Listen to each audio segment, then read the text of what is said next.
How did I turn it into a career? Oh gosh, I think it's through a lot of just learning as I go, because I started out without knowing how I could have turned this into a career per se. And yeah, like how do you even get started on that?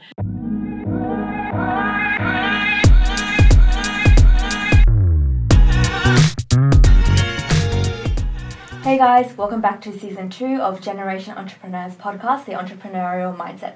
I'm Mel, I'm the Head of Marketing at Gen E, and we are continuing the one host structure for the podcast. We have a very exciting guest lined up today who is also a friend of mine. Our guest is Briddy Li. She is an Instagram influencer and YouTube personality with a combined following of 550k. Briddy is a full-time lifestyle and makeup content creator, has launched her own stationery brand, and also juggles uni commitments on the side. Thanks for joining us, Briddy. Now, for those listening who aren't familiar with who you are, can you give us a quick rundown of what you do and how you got started with it all? So I'm a content creator. I'm mainly on YouTube, also a bit on Instagram, and I've been in this space for a few years now, and I create content, I work with brands. Lovely, great. So what do you think an average day looks like for you? An average day. I think every day is very different, but generally speaking, there's a lot of admin to get done. Editing as well. I think admin's a really big part of it that most people, I think, wouldn't know about, but yeah. What do you mean by admin? So a lot of, I guess, like planning for deals and things. I have a lot of negotiations, and it's a lot of back and forth, and also getting things approved content-wise. So when I do collaborations, you have to send in your content for approval process, and that can often take anywhere from like 1 to like 3 weeks depending on like that particular collaboration that you work on. So I think a lot of back and forth. And also making like amendments. So like the back end part of the process that people don't really see, right? Yeah. So for those who, I guess for our followers who aren't familiar with the content, what type of content do you actually create? So I'm in the lifestyle space. I create vlogs and I cover a few like subtopics like beauty and fashion, but mainly I just like vlog my life, so it's very lifestyle focused. Yeah, lifestyle focused. Yeah, so then how do you think you've, I guess, built your personal brand over the years, considering you've transitioned a bit from earlier makeup content to later on lifestyle content? I think it's just as I've grown older, my interests have changed, but I did start out creating beauty and DIY. That was a heavy focus of mine when I first started out because I watched a lot of people like Michelle Phan, My Life is Ava, Wenji. They were big inspirations of mine starting out in the space. So that's where I started. I started with beauty and I started with DIY, and that was heavy focus for me. I'd spend every Saturday and Sunday grinding out videos. It would be like supplies on Saturdays, film half of the content, film half of it on Sunday, and the second half of Sunday would be just editing and uploading. And then I do that on repeat because I had school Monday to Friday. Yeah. So it was like a heavy grind, but yeah, so that's where I started. And slowly it transitioned into vlogs, I think, because my interests changed. And as my interests changed, I just, started experimenting with different pieces of content that I felt resonated with me. I think that was a challenging process, finding out what I was interested in later on. But yeah, I really like just like vlogging and sharing my life. I think it's very personable, and I think people are going through a lot of similar things as myself, because, I am a young adult. I'm come out of high school in the past few years, going into adulthood, so I guess just documenting that journey and sharing that with my community. Yeah, it's interesting that you touch on like community, because the whole, I guess, purpose of sharing your life with people is kind of to connect with people, like regardless of where they are of the world. So how would you describe like your interactions with your community, and is it the main reason why you kind of create content? Yeah, I think it's a big part of why I wanted to start creating content. I feel like there were a lot of people around me that I didn't resonate with in certain areas, and I think it was a great outlet for me to, I guess, create and communicate with a community that felt like they resonated with myself. And even till this day, I think, it's a big part of why I enjoy content creation in this entire space. It's a blessing to have, especially a community that supports you and wants to see you grow and wants to grow with you. And also, I think we communicate a lot about the things that we have going on in our own lives, because again, we relate a lot. I think a lot of my audience is similar in age to myself, and also I'm younger, so we're going through a lot of similar changes. So I guess just documenting that makes people feel at home. Yeah, and I guess you mentioned Michelle Fine and all of these content creators who inspired you. I guess, like, is there a specific creator that you really like and that inspires your work? Yeah, I'd say Michelle Fine's like a big one. I think she's a big one for many people, mainly because she is the true pioneer, I think, of the beauty community. She was one of the first creators to onboard and have brand deals, and I think she really showed brands that, you know, content creators have value and can bring something to the table. And yeah, that was, yeah, I think she was really pivotal in the space, right? Oh, Especially she's so pivotal as an Asian creator as well. Especially that, Do you ever feel like you face any, I guess, challenges as an Asian creator in the, I guess, content creation space? Yeah, for sure. I think there's a lot of gaps that still need to be filled and fixed within the industry in Australia. I think it's there's definitely a lot of issues, I think, that need to be resolved, and there's a lot of areas that need to be improved, especially with having a greater variety, I guess, of like people. That's something I see that's very lacking. There's a lack of diversity, especially when it comes to selecting content creators that are onboarded for particular campaigns, and I think that also is an issue within, I guess, these brands and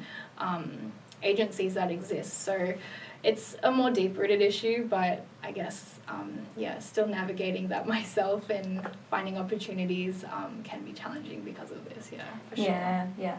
Do you think there's like a really supportive community, at least within the creators who share this like Asian background experience? Yes, of course. I think finding that community in Australia as well has been really hard, but yeah, I feel really lucky to have people around me who can relate to these sorts of struggles, and we all like help each other out in that sense. That's very encouraging to hear. Then do you think there are, I guess, misconceptions about what your day looks like or your job as an influencer? Yeah, for sure. I think people think content creation can be very easy, but it actually requires, I guess, a lot more organization and strategy and planning, even when it just comes down to planning out, you know, your schedule for the year and also your personal branding. I think it's important to know your personal brand and know what value you can bring to brands, because collaboration is a really big part of this job. So I think, yes, knowing your value and your community and what you can bring to the table, not only that, but also being able to be self-sufficient, being able to manage yourself, negotiate deals, that can be difficult. You have several options that you can go down with this as well. I think, I'm not sure if people know, but you can go with agencies, you have management, but I think here it can be very difficult in Australia because the community and industry is a lot smaller compared to overseas, and so it can be difficult to find people that really resonate with you, because when you look for these kinds of people, you actually want to be looking for a partner, somebody who is really rooting for you, and because it is your career and everything that you do together is going to shape that. So yes, that's why I think for myself, I have been managing myself for a long time, and now I think I've found people who have been able to help me out a lot in terms of how we resonate and how we work together, so that can be really challenging as well. Especially because it's a personal brand, right? It's really hard to kind of trust, I guess, your baby or the content that you create to someone else, and having someone who can resonate and be on the same wavelength as you, right? So how do you think you would describe your own personal brand? And I know you started like a long time ago, right? So how has this kind of evolved over the process? So again, I started off with beauty and DIY, and now it's evolved to lifestyle. So I'd say lifestyle is a huge part of what my content is, and what I embody, and I throw in elements of like beauty and fashion. I think that's what lifestyle covers, everything that kind of goes on in my day-to-day, and I cover all things from, I guess, like what's going on in my life, such as my studies, my personal life, career. I share all of this with my audience, and it's a big part of my content. I really love how you share your content, or you share your personal life with your audience. That being said though, sharing your personal life with such a large audience base and also out in the open on the internet can be really, really daunting, and there's a lot of gravity in your own actions when you do this, because everyone can see. So how do you overcome self-doubt in this process, and what are some pieces of advice you would give to people who kind of want to give this a shot but are scared, like, oh, what do people think of me? I think it's important. I just want to remind everyone that it's not important about like what other people think of you. You should never let third party hinder your own personal goals and what you want to go for, because at the end of the day we're all living life for ourselves, and you don't want somebody else's opinion to hinder your own potential, especially if it's something that you really want to try out, regardless of if it is being a content creator. Anything that you do in life, I think you should always go in with the attitude that you're doing, you are doing everything for yourself, and you also want to hit that goal. So I guess as long as you know your process and how that you want to get there, don't worry about the haters, guys. Yeah, no, that's so Haters true. gonna hate. Do you ever did you ever let that affect you, in the process of you creating videos?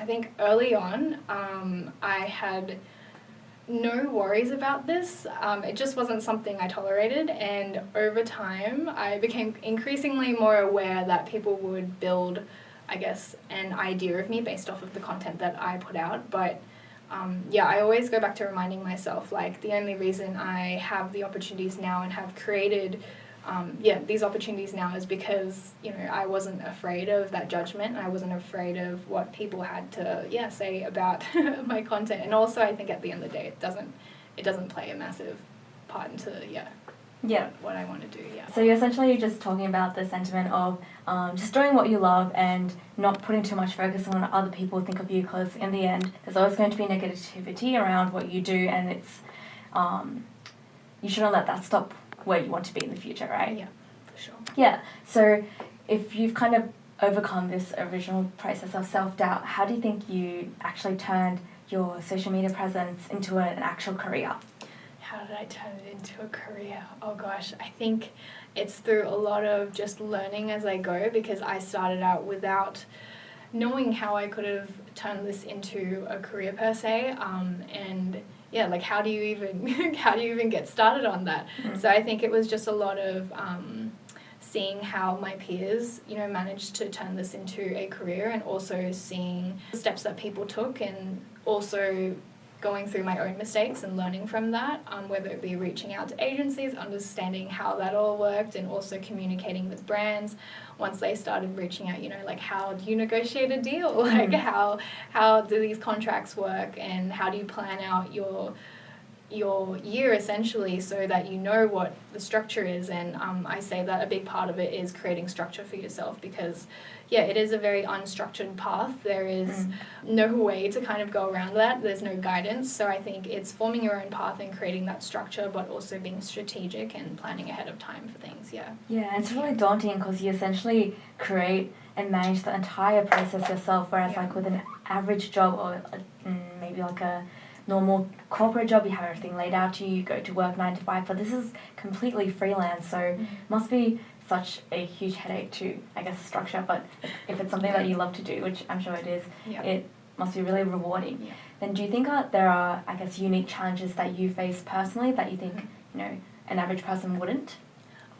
Yes, for sure. I think just in general with freelance, in any industry, it's just navigating the space, because you aren't being held accountable for anything until you have, let's say, particular jobs onboarded, but also, again, creating structure in your day, not just in your day, but in your entire year, knowing what your process looks like, knowing how you operate, and also, again, planning ahead of time.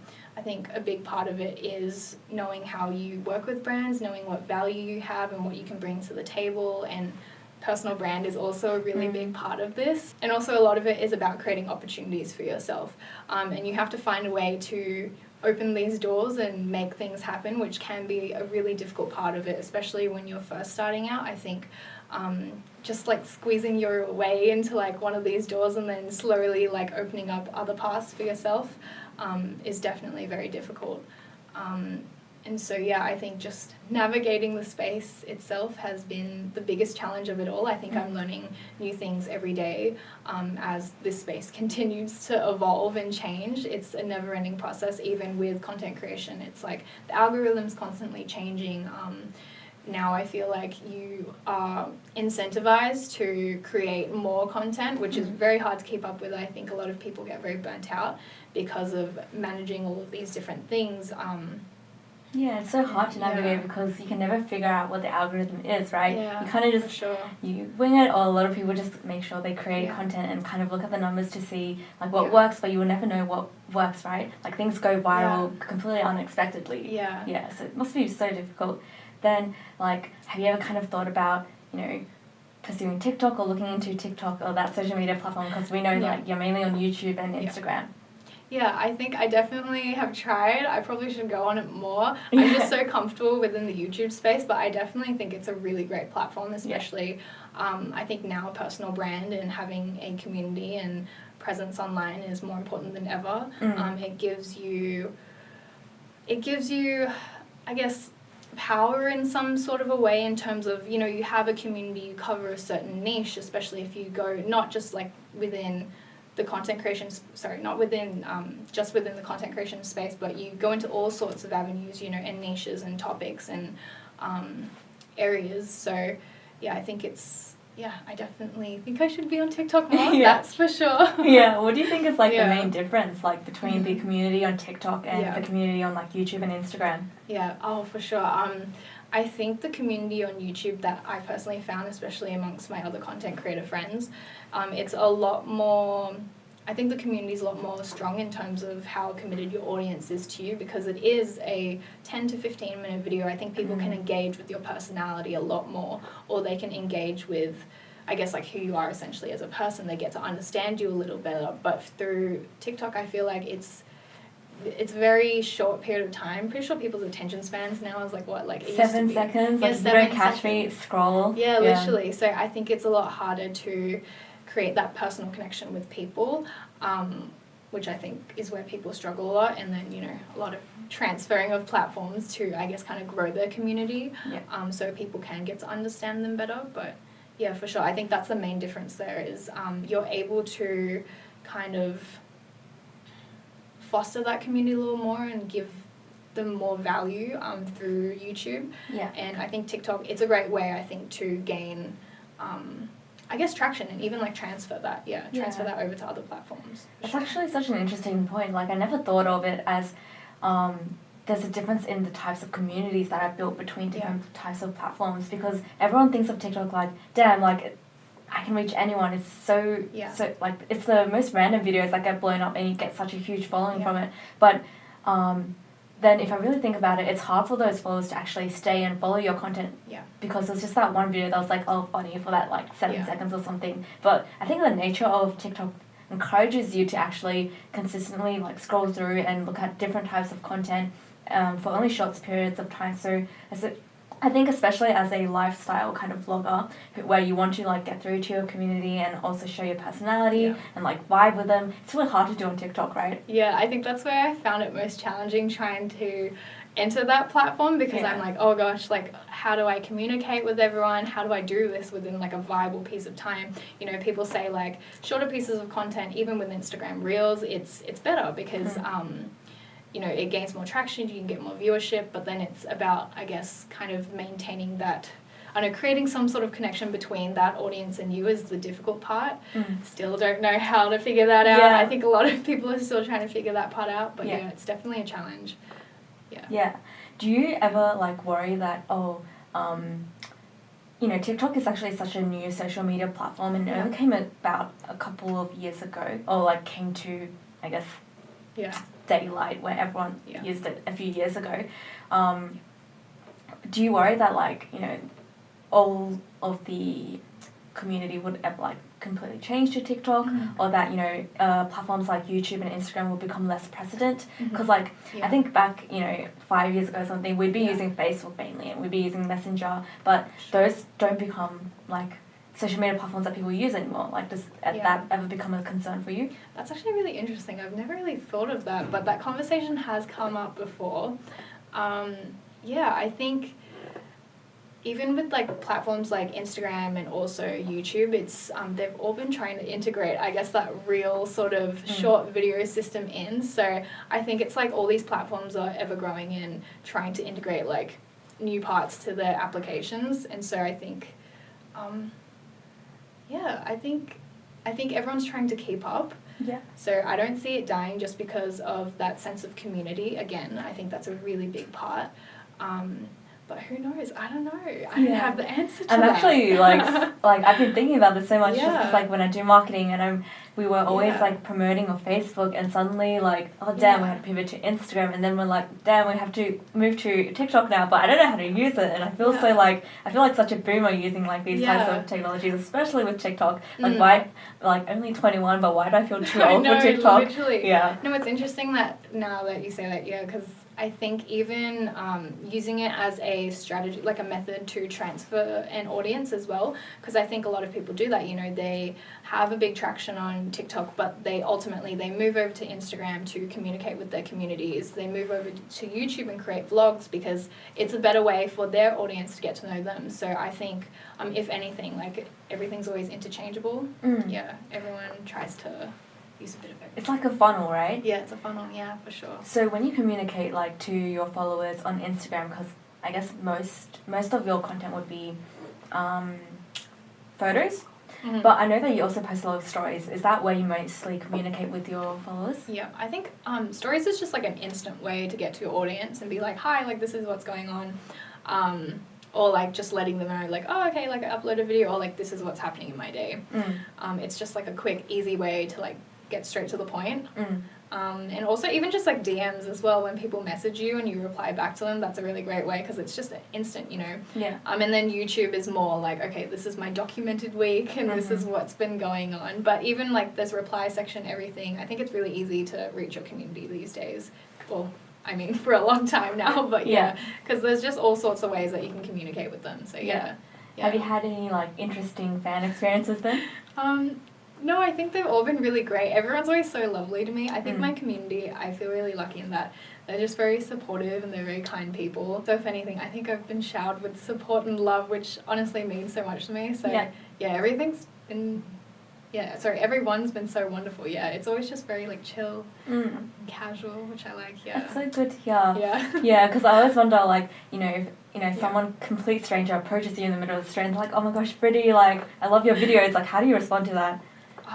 Honestly, I'm just like, I can't believe you watch my videos because it's crazy. I think like from my perspective, I'm just, creating the videos, everything's very, you see numbers. So yeah, the views are the numbers, you see people's comments and stuff, but it's really lovely to like put a face with like, your viewers because it's actually real, right? It's not just wow. like behind the screen or anything. Yeah, it's crazy because it makes it so much more real and you're like, wow, like people actually resonate or people actually view your content and they feel some sort of connection with it, which is so special. So yeah, it's crazy. Yeah, I think social media is so powerful cool. that you can create connections with people across the globe or just like people who you would never even be able to meet if you hadn't had this platform. Yeah, it's actually crazy. Even just like meeting my content creator friends, I think without having my platform and having made videos in the space, within the category that I have, I wouldn't have been able to meet a lot of different people that I have. And it's interesting because content creators often go down all sorts of different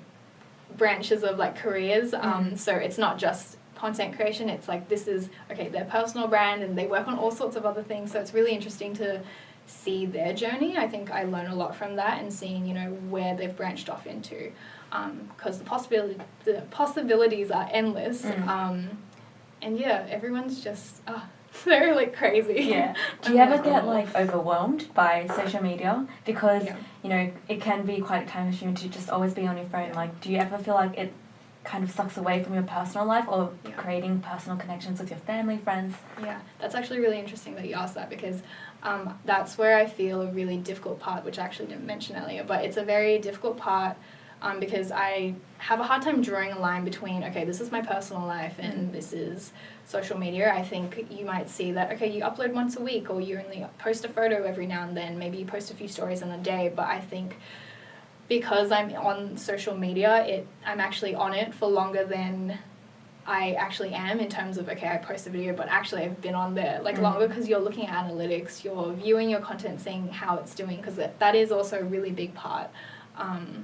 of, you know, I guess like the job aspect of it. So yeah, you're on it for more than you probably want to be, which is where I'm trying to balance now. But I think, yeah, it's definitely taken away from my social life, which is difficult because I think like with any career though, when you go for, I guess like you want to achieve something, it's hard to, I guess like steer clear from that. Not steer clear from that, but your eyes are on the goal. So yeah, but it's definitely something I'm still trying to navigate. I think a lot of people are, and I think it's just creating boundaries. I think creating boundaries has really helped. You know, when I use my phone, when I do posts, like I'll only, you know, I'll do the posts and then I'll get off social media so I can live life. Yeah, and be present.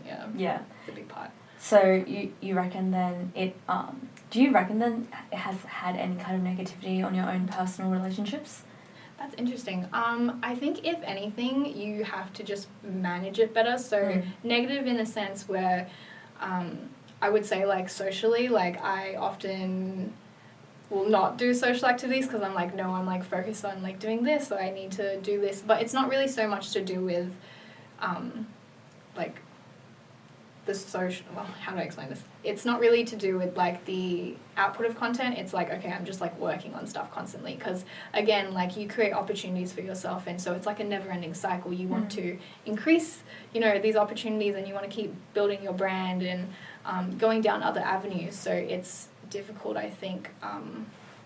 It's negative in that aspect because it's, again, creating boundaries for yourself and knowing, okay, this is when I'm going to be social or like chill out and like hang out with people and be a normal person, versus like constantly trying to build at this thing, which I guess there's no end to it because it's really as far as you want to take it. Like your career within the social media realm is as much as you put in. Like, what's that saying? It's like you get out of it as much as you put in effort wise, and so that can be never ending. You just keep pouring and pouring and pouring your energy into it, and you see results and you're like, oh gosh, you like chase for like other goals. So yeah, drawing boundaries I think is really important. Yeah, something then to how do consider. you kind of like hold yourself accountable in that process? Because like obviously you're your own manager, you create your own content, there's no person to kind of be like, oh, you did this good or you did this badly. Like how do you track your own kind of progress or success? I think a lot is to do with the analytics, which actually can be a big negative downside part of it, because you associate a lot of your value with these numbers, because they often speak of your value per se to, let's say, if you're working with brands in that sense, and also directly to, you know, are people enjoying my content? Do people like what they're seeing? Do I need to change it up? It makes you question, like, you know, what your output and if you should change things. So yeah, viewing the analytics I think is a big part of just seeing your own progress. I don't think it's necessarily the best way to do it, but I think it's a big part. And also just seeing, you know, how your community responds. That's a big one. Communicating with your audience and knowing, you know, what they liked and didn't like, and be really vocal. So I think even just like reaching out to people in DMs, I do that a lot. I chat with them on DMs like all the time, and even in the comments section, just like getting people's feedback and seeing like where I want to improve, or like what, you know, content they like seeing, in terms of like personal content, not, you know, related to collaborations or brand deals, is really important, because, you know, you're there for your community and you also want to provide them value. Yeah. It's interesting that you also touched on the numbers bit earlier, because like it's really easy to get bogged down by that. Because Instagram, I guess a while ago, launched a feature where you couldn't see people's likes, and then I guess they took that back, and you can now, and there's an option to do so. Do you have any thoughts on that? Yeah, that's actually really interesting. I think for the period of time that they did take it away, people were like, oh no, but my personal thoughts, I thought it was fine. Like, I think, you know, you shouldn't feel, because I think likes are a big thing. It's a very big visual representation to a lot of people of, you know, how well received you are. But I think if anything, that should be something for yourself, and of course, if, you know, that does affect you personally, I think, you know, you can hide likes, I think, as well. You can hide likes, but yeah, I think it depends on the people, I guess, like how you feel about it. Some people like leaving it on or like turning it off. I don't think it really matters, as long as, you know, you feel comfortable with like your audience seeing or not. I think it plays a part, I guess, in like seeing your own analytics and seeing how well you're performing in terms of, at least if people are looking at performance, I think it's good to have these analytics. Also, they give you more analytics. I'm sure you guys have it on like the business mode. Yeah. That can be really useful too, yes, because especially with working with brands, you have to communicate these things across, and knowing what the averages are in terms of engagement rates and all these different things, I think is good to look into, just so you also have an understanding of your own audience and that value in that aspect. But yeah, those are my thoughts. What do you think are, I guess, your biggest learnings from working with other brands, and has it ever been like a really, really difficult process?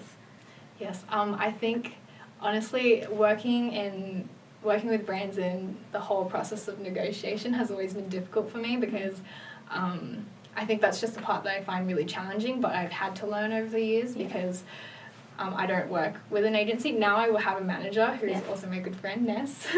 But before that... Vanessa Li? Yeah, Vanessa Li. Oh, nice. She's amazing. Yeah. But yeah, it was really difficult because now we just like work together on these things, which is so great. Again, this is why I say it's important to find somebody who really wants to help you grow and build your brand, and also is personal with you, you know what I mean? I think that's a big part that sometimes people forget about. At least like if you're a content creator, you're in the space and you're looking for management or an agency or somebody to help you or guide you along the way and work alongside you, they have to have, you know, your visions have to align, and also I guess you have to like each other. If you don't like each other. On the very basis. The very basis, yeah. Which I think is hard to find because there's limited, again, resources, agencies, they're not, there's not a lot of option. It can be very selective, exclusive almost in Sydney. It's almost like an interview process, which is interesting. I won't get into that. But yeah, a big part of learning with brands is that I've learned a lot about the processes, and also integrating that within my own timeline and structuring that into my schedule.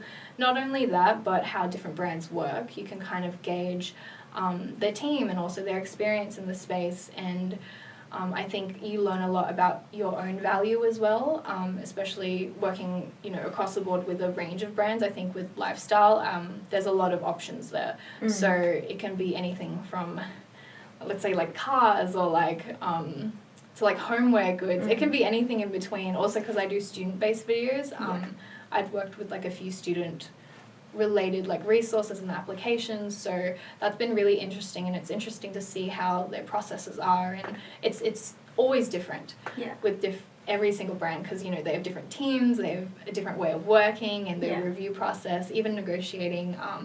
And that's like the interesting like point, the negotiating process. Like, how do you put a monetary value to it, right? Is it something that you usually negotiate yourself, or like do they kind of just like impede upon you or something? Yeah, right.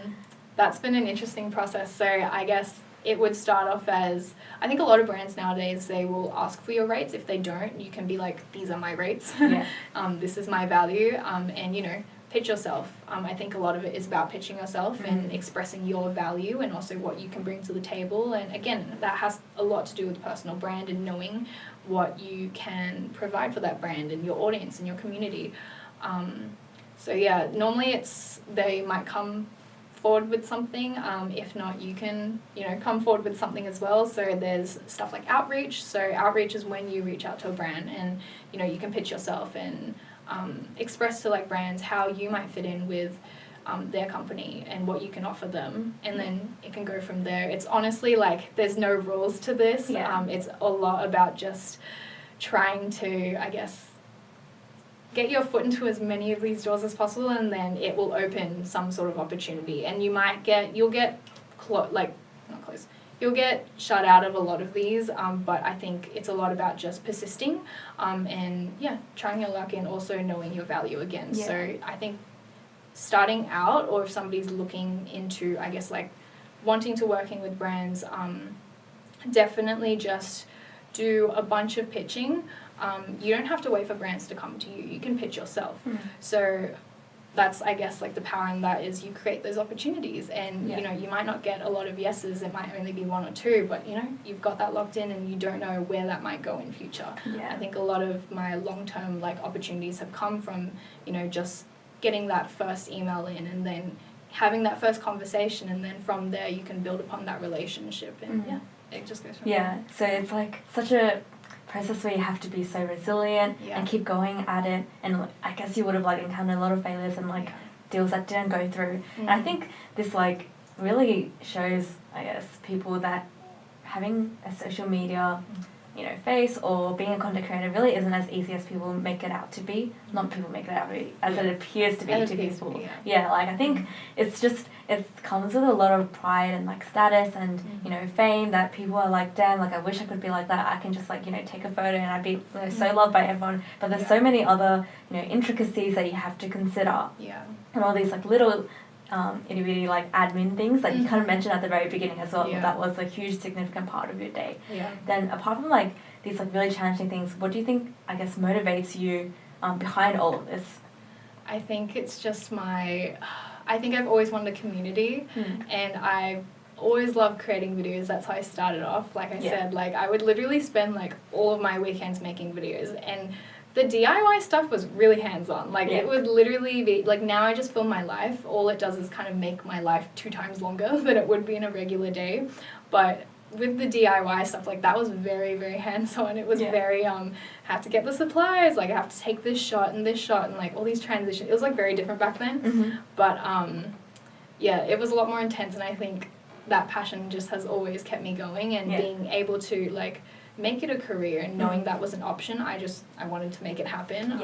And also knowing that there are a lot of different avenues that you can go down from here. You know, I think it's like a never-ending process, and also, there's so many other opportunities that come from this, so that's what motivates me. I think you meet a lot of interesting people and you hear their stories and you see how they progress. Like a lot of the YouTubers, like I was saying before to you, like Wenji, like her career path is just taking like all sorts of evolved so much. It's crazy. And you see like Michelle Phan, like, you know, she went from like creator to entrepreneur. I don't know if you know, she started Ipsy, so it was like one of the first, I think the first beauty subscription box, and it's like the #1 subscription box in the world now.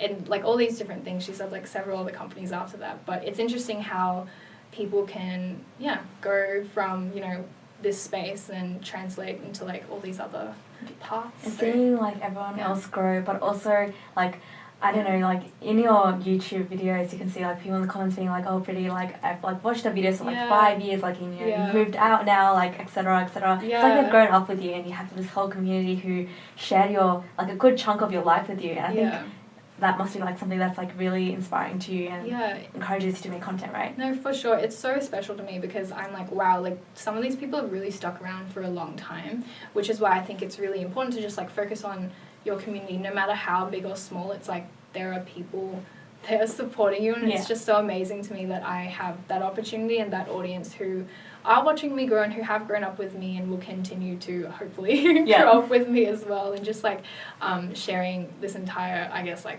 journey, which is kind of daunting because I think it is pretty vulnerable, like in terms of lifestyle, because I feel like I share a pretty decent chunk of my life, not everything, but like a good juicy chunk of it, so like very raw and real to your viewers. As much as I can be, and that can be daunting at times because you know, it's, I think people don't often talk of like failure or when things go wrong, and that's a part of it that I think I do share, and that's kind of scary because, you know, people often, you know, talk about like the successes or where they've, you know, things have gone right, but I'm excited to see. Do you ever get like, is the main worry behind it that you don't want to be perceived as like vulnerable or weak in front of viewers, like in you, and you know that like, I guess successes will like build viewers?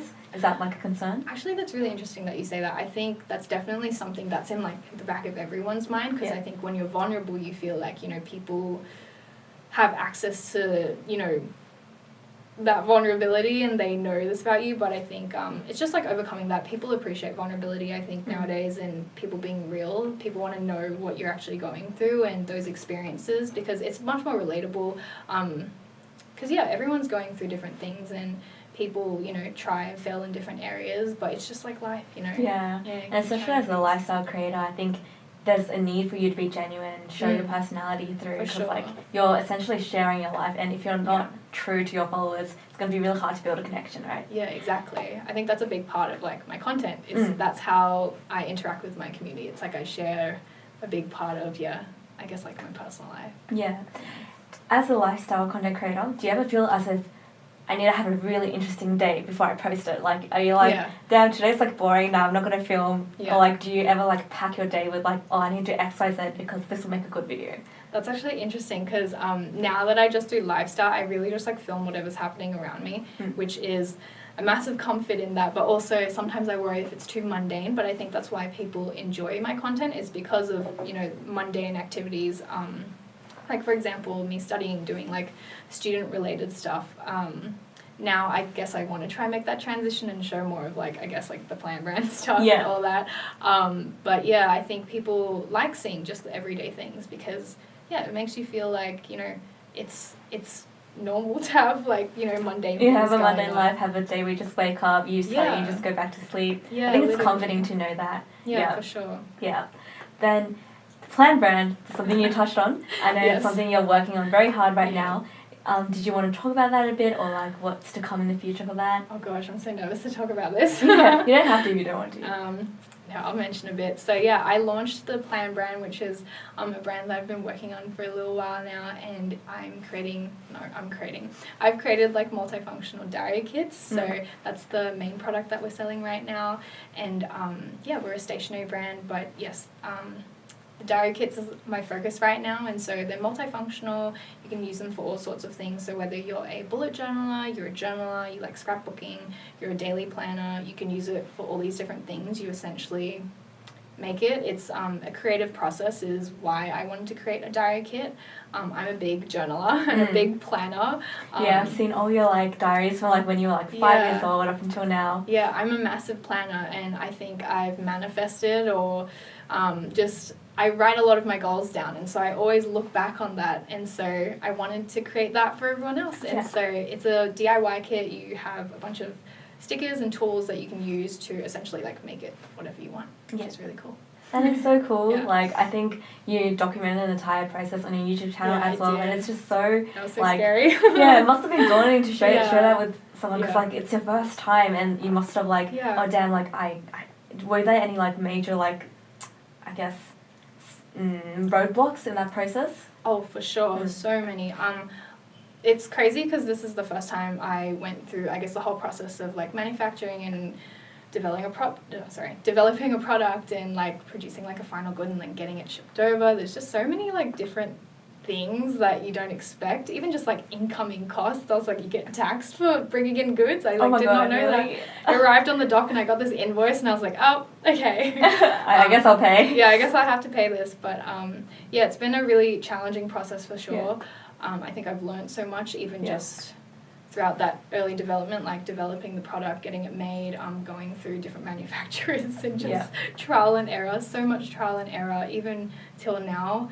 The first day that I launched, I couldn't get the printer to work. I had like, it's so funny, I had like 3 credit cards that were literally like, what do you call it, when they like stop it? Cancelled? Yeah, I had 3 cards that just, I couldn't use them because I didn't realize I couldn't do multiple transactions on like the postage website that I'm using. So I was trying to do like 10 transactions at once. That's so like, stressful. Ding, ding, ding. And then it was like, oh, suspicious activity. And I was like, how do I work through this? But yeah, that was a long day. Oh gosh. But yeah, there's like new challenges like every single day. I'm learning so much, and even just like looking back on like what I would have done differently in areas that I can improve now, and what I want to do in future as well. So it's been quite the journey. I'm still documenting it now. So if anyone wants to follow along, make sure you follow Briddy on YouTube and Instagram to watch all the Plan Brand updates. What's the future plans for Plan Brand? At this point in time, I'm just like focusing on this first initial launch. Who knows? Who knows what's to come? And I think people have really loved like the initial launch, and people have been following it. I think you like the way that you documented the whole process is also really inspiring for followers to like kind of look and also share the process with you. And I think it inspires people to have a shot at it yourself. And I think like a lot of people our age currently are thinking of like launching their own business or like doing their own like craft, like, you know, Chloe like launched her own like nails brand, and I just like keep seeing Chloe. yeah I'm wearing her right now. I bought her some nails, these aren't hers. Really? Oh my God. but yeah, I bought her stuff as well. Yeah. I just think it's so inspiring that like people our age are like, you know, like it feels like we're really young, that, you know, a lot of us are still in uni, but people are out there like creating their own products and being able to sell it themselves. I just think it's so cool, man. Like I think you're definitely like a pioneer in that space. Just so good. No. Briddy's being humble here. No. I think it's like I'm sure you as well, like you look up to so many different kinds of people, and it's like, wow. And so it's like same, I think I have so many different people that I look up to. I'm like, oh my gosh, like I just want to go and try that. So I guess it's just like taking that first step. So I encourage anyone out there listening, it's just about taking the first step. So having, you know, you have your big goal, and the bigger picture at hand, and then just breaking that down and into smaller steps. It's about those 1,000 steps that get you to, I guess, you know, progress in that area, and also reaching that goal. It's never easy. It's always a slow process, but I think it's just getting started and learning from your mistakes. It's always trial and error. I don't think there's anyone who gets to one point immediately. So I think slow growth is good. You learn a lot. And don't get like overwhelmed too much at the beginning. You shouldn't expect like I guess like immediate results.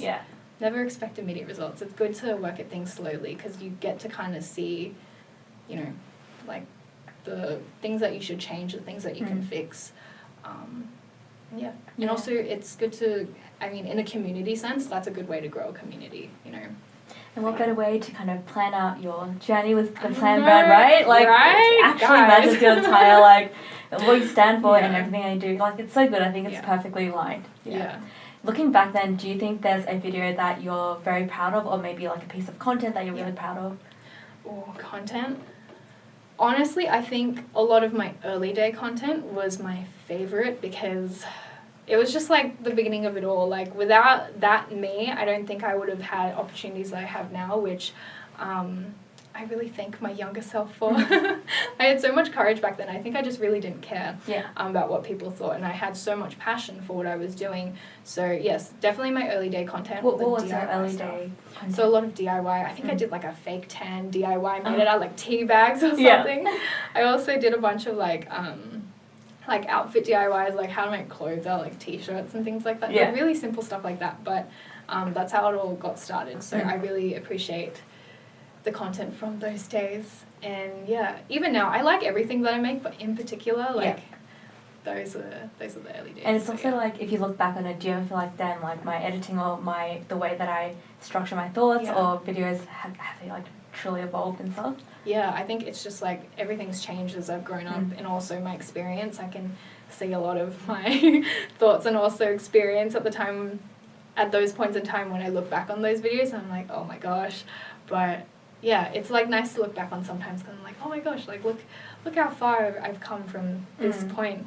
So I'm still naive, but also like I think I understand a little more now about, in particular, the content creation space. So So I think you did some travel vlogs before as well, and before that you did a DIY stuff, and now it's more like lifestyle. Is there a certain kind of content type that you prefer? Ooh, that's interesting. I think I like it all, but lifestyle's nice because it's just very mundane. I like the everyday kind of things. Travel's definitely a big favorite of mine. I would film travel stuff because it was like I would be traveling, so I'd be like, okay, I'd film this, but I think it took a lot away from the experience sometimes. But I do like looking back on those memories. So I always think there's such a difficult trade-off process between like documentation and enjoying the experience, especially when it's travel, because like it's such a once-in-a-lifetime experience. I'm like, wait, I need to take this down, like this video of this like Japanese like oh my god, like, that's such a movie. like I don't know, did you go like eat omurice in Kyoto? Oh my god, I went to that guy and then I was like, I need to document this guy. He's like the nicest guy ever. I was just like, wait, I need to enjoy the experience, but like, is no, this the egg thing? The egg thing is the omurice, the one that like pours something, like you see it all over BuzzFeed, and I just thought like, should I be documenting this or should I be enjoying the experience? But if I enjoy the experience, will I remember it in the future? And that's like always something that I'm so worried about. But then I end up just documenting it and then I put my friend down. But like, does that ever like like, how does that play out when you go traveling? No, it's so interesting because not even just related to traveling, but like in the day-to-day when I'm documenting my life, it's like, okay, which parts am I going to document? Because I think I used to document like everything. Now I think I'm very selective. I'm like, okay, I'll only spend these few days like filming this, or like I will film what I feel is necessary to make my video, and then the rest is just I'm living my life as I do. But yeah, it's like drawing a line, right? Because you want to experience things and live in like the now, but at the same time you're like, oh, but the memories. And in my case, it's like the content. I'm like, gotta get the content, which is I think a hard line to draw. Yeah. Still figuring But still it having out. figured it out. Yeah, That's still okay. figuring it out. That's slowly. so long ahead of us to figure things out as well. Like, and also like, I guess you also just like moved out and stuff. Like, how was that entire process of, you know, not only figuring out your content, but figuring out your own personal life and like being independent? Like, how was that process for you? It's been interesting. I think moving out gave me a lot of autonomy. Can I say that? Yeah, like it's been really freeing. I love being at home, by the way. I love my family. Yeah. But just moving out has given me another level of independence that I felt like I really needed to kind of push further in, you know, my personal life and my career per se. So yeah, I'm really happy about it. It's been like quite the process. Oh my god, if you move out, like guys. Actually, I made a video about moving out. Watch that video. Yeah. I give some advice. I can't think of anything right now, but yeah, there's a lot of things that can be painful about moving out. Oh my god. Yeah. I'm so worried. I'm not going to move out until like... Yeah, don't move out. Yeah, like ages, like maybe Literally. like past 25 when I finish my degree. Literally just stay at home. So relaxing. Yeah. But must have been such a like rewarding process for you as well, and allowed you to kind of like focus on the plan, brand, and everything you were putting your mind to. So I'm sure our listeners would love to know, what is your general advice for someone who's just trying to start out or grow their platform in the creator space? For sure. So I think focus on like fostering and giving value to your community. I think that's a very important part. It doesn't matter how big or small your audience is. Like you have to remember, like the people there before you are the people who are supporting you, and they're here to, I guess, like consume your content, and they see some value in what you're providing for them. So focus on your community first and foremost, and also like the content that you're putting out. And yeah, I think creating structure is a hard part if you want to come into the content creation space and make it a career. I think finding structure is important as well. That just comes through that can be created through just like planning ahead, scheduling things. So for example, I think if you're looking to do, let's say, like brand deals, or you're scheduling even just like your content, you should plan that ahead and be like, okay, this is what I expect my timeline to look like, and then how can I fulfill this?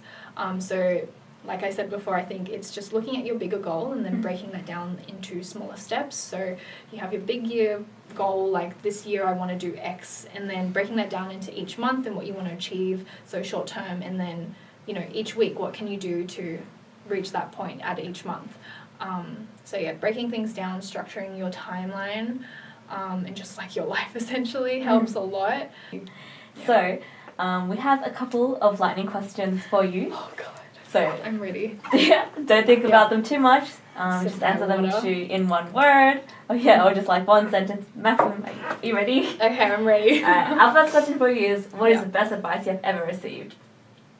To try everything. Oh, 100%. Yeah. I agree with that. What is the worst advice you have ever received? That you can't do it. Non-specific, but to everything. Like if you can't do something because of, I don't know, people whatever who discourage you, especially in content creation. Yeah. Mm-hmm. What's one thing you're trying to learn or develop right now? Oh my god, this is meant to be lightning. My learning process. Yeah, my learning process. Great, awesome. What's one thing you think other people value but you don't value? Time. Ooh, interesting. Yep. We won't expand on that. We'll just leave it hanging. If you had to enact one law that everyone had to follow, what would it be? Be kind to people. Or supportive. Yeah. Well, I think that concludes our episode for today, and I thoroughly hope that everyone enjoyed listening and talking to you as much as I did. Briddy, you've amassed over 400,000 followers on YouTube, 150,000 followers on Instagram, and have been an absolutely amazing content creator. We are really looking forward to all the future endeavours you have planned. So just before you leave, are there any parting words you would like to say to the audience at home? Oh my gosh. Check out my socials, guys. Yeah, 100%. Briddy Li and everything. And me just like plugging. And also check out the Plan brand. Yeah, that's been something I've been working on. Yeah. If you guys want to follow my journey, I think that might be interesting as well, because I'm just starting out very raw process. Yeah, hopefully you guys can learn something as well. Yeah. I think they would love to learn that. So, signing off, I'm Mel from Gen E. And I'm Briddy. And this is the Entrepreneurial Mindset.